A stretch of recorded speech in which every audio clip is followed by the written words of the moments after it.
So, you want to know if Everything Everywhere All at Once is worth a watch? I know that because you clicked on this video. Well, you've come to the right place. I was lucky enough to see this film early, so I'm going to give you my quick thoughts right now.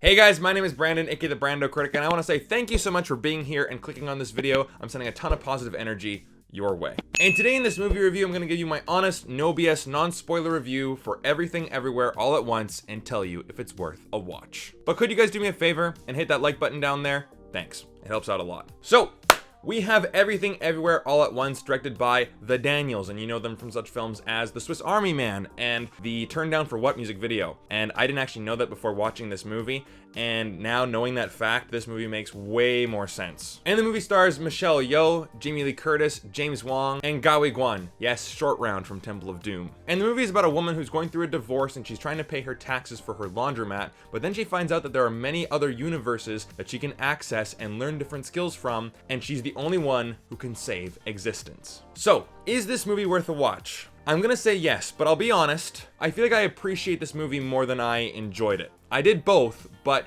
it's more on the appreciative side. Because I'm gonna be honest with you guys, this movie is really long, and it's loaded to the brim with stuff. Like, this movie is unlike anything I've ever seen before. And while it's definitely unique, I feel like many moments in this movie, I was thinking to myself, you know what, you can have too much of a good thing. But let's talk about the positives first. This movie really reminded me of The Matrix. It has a lot of the same elements, right? You have different universes. So I guess in that sense, you have the real world and you have The Matrix, but in another universe, you have this ragtag team of rebels and they're on their computers in this little van, escaping the evil that's outside and plugging into other people in the other world, aka The Matrix in The Matrix and the other universes in this movie. And then of course you have our hero, our messiah, finding out that there isn't one world and they are the chosen one. And of course you can download skills just like Kung Fu. It definitely has a Matrix vibe to it. And the Kung Fu scenes in this movie, the action in this movie is top notch. It is fun, it's well executed, it's badass, it's awesome,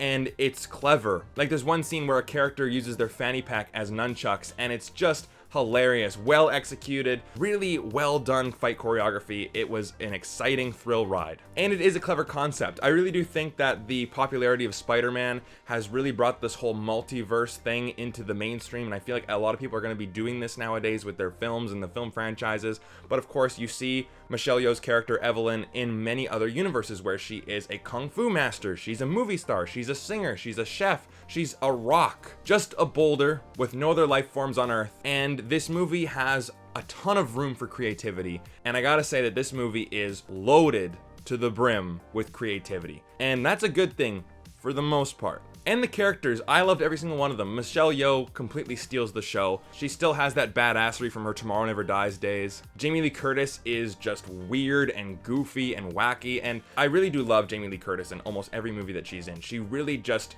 has fun with it, and she really surrenders to every character that she plays. Huy Quan and James Wong are also funny in this movie. It just feels like every single actor is having a great time. Now my problems with the movie. The humor and the pacing. Now, the humor. I've laughed quite a few times in this movie. Out loud. Very hard in this movie. But I will admit that not all of the jokes land. Most of the jokes that I laughed at were situational, just simple mundane dialogue from characters, written jokes. But a lot of the humor comes from the randomness of all the different universes and pure scope that we see amongst all the different places that she goes and all the different people that Michelle Yeoh's character Evelyn becomes. And while I like random humor, I don't necessarily like it when it's not clever. Like for example, I will spoil two jokes. One of them is where she goes to a certain universe where she's a chef, and just like Ratatouille, there's another chef, a rival chef have you, where a raccoon is in his hat, pulling his hair and making him an amazing chef, just like Ratatouille, but it's Raccoony instead. So, like, that's pretty funny. That is referencing another film, and there's some 2001: A Space Odyssey references that I found, quite hilarious as well. So, sure, that stuff is random and it's weird, but it is referencing something. But then again, there are some other parts where I'm like, this is just so bizarre that I don't necessarily get it. Like, there's a world where everyone has hot dog fingers. I mean, sure, it's random, but they really, really, really push that joke. And there's a lot of sexual humor in this movie. There's a lot of butt plugs and dildos and a lot of BDSM. And I'm thinking to myself, okay, this isn't really that clever. It's not really that funny. Is it really just that juvenile where it's like, sex toy, ha ha ha. Like, is it really that is that the joke? So jokes like that had me shaking my head more than laughing. And in the theater that I was in, you know, the jokes that got the most laughs were the ones where the characters were just going like, what the are you doing? Or doing little inside jokes amongst each other, and the whole sexual joke got more of like a, oh my god, from the entire audience. So I don't think I'm alone in that. And the pacing I found to be an issue too.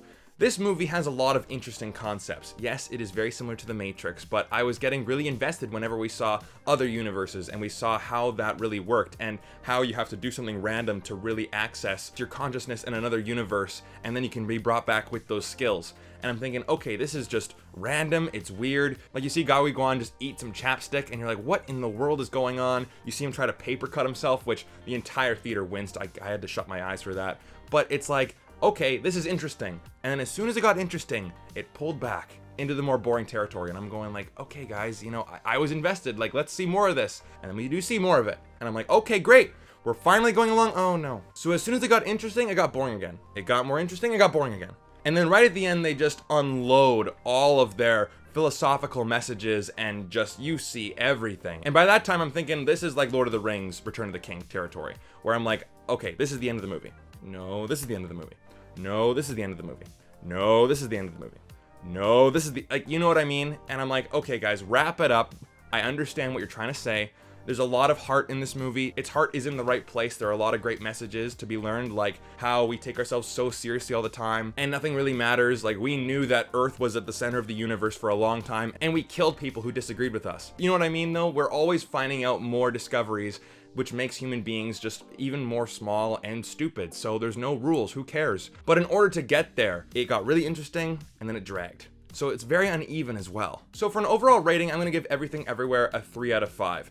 This is unlike any movie that I've ever seen before, and I did enjoy my time with it, but I can really appreciate the filmmaking that went into it because you had to go through so many different locations. The editing is extremely quick. It's like an Edgar Wright movie. But I felt like the overall product might be a little bit uneven. So again, I know that it's getting a lot of great reviews on Rotten Tomatoes, and I completely get that. But from a personal standpoint, I enjoyed the movie, but I think I appreciate it more. And another watch? I don't know. It's gonna have to be many years before I decide that. So now you know my thoughts on Everything Everywhere All at Once. I'd love to hear your thoughts down in the comment section down below. Thank you so much for sticking with me to the end of the video. I really do appreciate it. If you want to see more videos just like this, then definitely hit like and subscribe. Also, come visit my Patreon page for exclusive content, live streams, giveaways, and join the exclusive community just like these wonderful people right here. Shout out to Movie Scene Canada for making this screening possible. My partners, thank you guys so much for all your support. Make sure you check them out as well. Link is down below in the description. And you can find me on Letterboxd, Instagram, Twitter, and TikTok at BrandoCritic. Thank you so much for watching. I'll see you guys again soon.